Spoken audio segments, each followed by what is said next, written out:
بسم اللہ الرحمن الرحیم انما یرید اللہ لیذہب عنکم الرجس اہل البیت ویطہرکم تطہیرا۔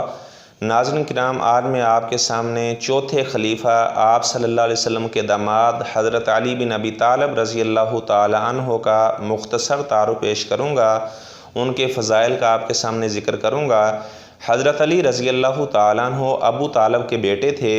ابو طالب کے 4 بیٹے تھے۔ ابو طالب کا اپنا نام عبد مناف تھا اور ان کا جو بڑا بیٹا تھا جو حالت کفر میں مر گیا اس کا نام طالب تھا۔ اس کے نام پر انہوں نے اپنی کنیت ابو طالب رکھی تھی۔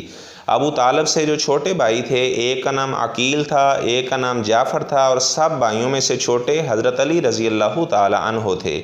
اور ابو طالب کی 2 بیٹیاں تھیں، ایک کا نام ام ہانی تھا اور دوسری کا نام جمانہ تھا۔ بچوں میں سب سے پہلے حضرت علی رضی اللہ تعالیٰ عنہ انہوں نے اسلام قبول کیا اور ہر جنگ کے اندر انہوں نے شرکت کی، سوائے غزوہ تبوک کے۔ اس میں آپ صلی اللہ علیہ وسلم نے ان کو مدینہ میں رہنے کا حکم دیا۔ جب لوگوں نے کہا کہ آپ کو تو آپ صلی اللہ علیہ وسلم بچوں اور عورتوں میں چھوڑ کے چلے گئے ہیں، تو حضرت علی رضی اللہ تعالیٰ عنہ بھی آپ صلی اللہ علیہ وسلم کے پیچھے چلے گئے۔ تو آپ نے فرمایا، علی تیرا میرے ہاں اسی طرح مقام ہے جس طرح موسیٰ علیہ السلام کے ہاں حضرت ہارون علیہ السلام کا مقام تھا، لیکن لا نبی بعدی، میرے بعد قیامت تک کوئی نیا نبی نہیں آ سکتا، میرے بعد نبوت کا دروازہ اللہ نے بند کر دیا۔ تو حضرت علی رضی اللہ تعالیٰ عنہ آپ صلی اللہ علیہ وسلم کے چچا زاد بھائی بھی تھے۔ حضرت علی رضی اللہ تعالیٰ عنہ جب تک حضرت فاطمہ رضی اللہ تعالیٰ عنہ زندہ رہی انہوں نے کوئی اور نکاح نہیں کیا۔ حضرت فاطمہ رضی اللہ تعالیٰ عنہ کی وفات کے بعد انہوں نے 7 اور بھی نکاح کیے، تو ان کے 14 بیٹے تھے اور 19 بیٹیاں تھیں۔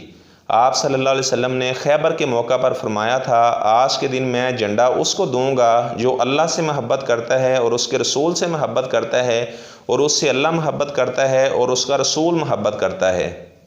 تو آپ صلی اللہ علیہ وسلم نے حضرت علی رضی اللہ تعالیٰ عنہ کو وہ علم دیا، جھنڈا دیا، اور خیبر حضرت علی رضی اللہ تعالیٰ عنہ نے فتح کیا۔ اور آپ صلی اللہ علیہ وسلم نے ان کے بارے میں یہ بھی فرمایا، انت منی وانا من کا، علی آپ مجھ سے ہیں اور میں آپ سے ہوں۔ اور آپ صلی اللہ علیہ وسلم نے غدیر خم کے موقع پر ارشاد فرمایا، من کنت مولاہ فہذا علی مولاہ، جو مجھ نبی کو اپنا دوست سمجھتا ہے تو میرے داماد علی کو بھی اپنا دوست سمجھے۔ اللہم والی من والو، یا اللہ جو علی کو اپنا دوست بنائے یا اللہ تو اس کا دوست بن جا۔ اور فرمایا کہ یا اللہ جو ان سے دشمنی رکھے یا اللہ تو اس سے دشمنی رکھ۔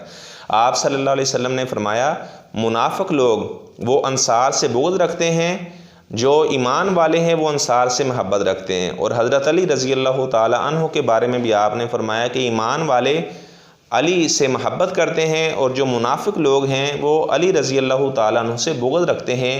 حضرت ابو ہریرہ رضی اللہ تعالی عنہ کے بارے میں بھی آپ صلی اللہ علیہ وسلم کے یہ الفاظ موجود ہیں کہ ایمان والے لوگ حضرت ابو ہریرہ سے پیار کرتے ہیں، منافق لوگ ان سے بغض رکھتے ہیں۔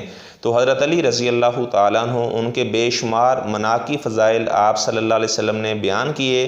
حضرت علی رضی اللہ تعالیٰ عنہ ان سے پیار کرنا، محبت کرنا ہمارے ایمان کا حصہ ہے، کیونکہ وہ اہل بیت میں سے تھے۔ اہل بیت کے بعد خصوصی احکامات بھی ہیں، یعنی وہ صدقے کا مال نہیں کھا سکتے۔ فرمایا کہ یہ میل کچیل ہے، اللہ تعالیٰ نے آل محمد کے لیے صدقہ حرام کر دیا ہے۔ اور اسی طرح آپ صلی اللہ علیہ وسلم کی جو وراثت ہے اس کے بھی وہ وارث نہیں بن سکتے، کیونکہ آپ صلی اللہ علیہ وسلم کا فرمان ہے، ما ترکناہ فہو صدقہ، جو ہم چھوڑ کر جائیں تو وہ صدقہ ہوا کرتا ہے۔